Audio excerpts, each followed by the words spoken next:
rádiu.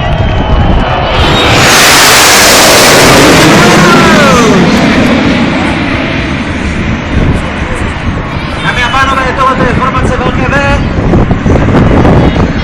3 metry od sebe. Red Arrows v dynamické ukázce na Daytona 2012.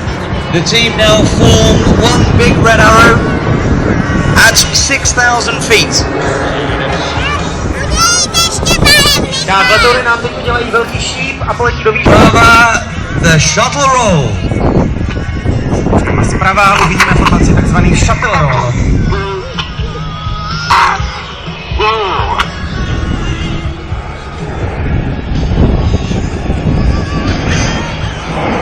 Úžasná podívaná, dámy a pánové.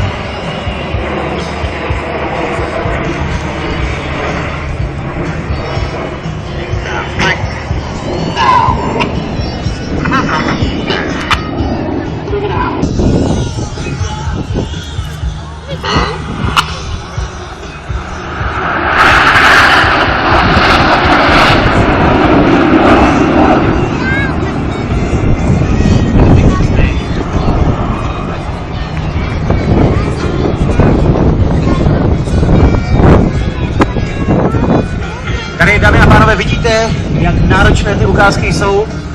Vidíte naprostou preciznost, kdy jsou letouny skutečně ve velmi blízké, velmi malé blízkosti, velmi blízko, kdy dělají červené čáry jako vzpomínku na zahynulé piloty.